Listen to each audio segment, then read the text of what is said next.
Hi guys, we're back again to try another Duke of Dubai chocolate. This one is from the Philippines. Lumipad pa to guys, as you can see. Ganyan ang itsura niya. So from Pinas, this is how it looks like now. It's the dark pistachio kunafe bar. And this one is 310 grams.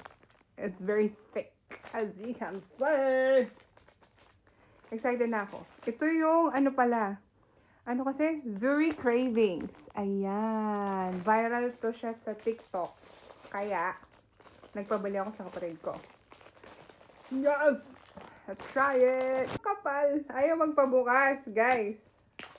Yan! Oh my gosh. Ayan. Oh my gosh. Nagdikit na yung packaging. Looks messy.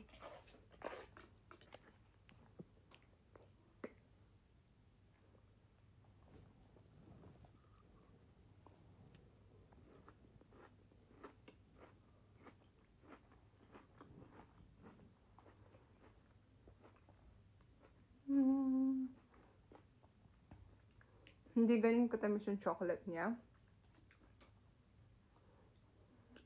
And marami siyang kanafe sa loob.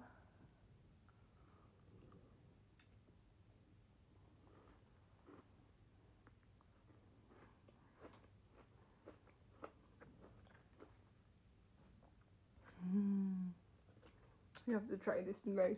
Ano yan?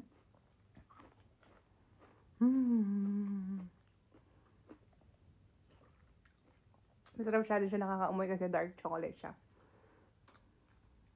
Nalusaw na lang siya, guys, pero still yummy.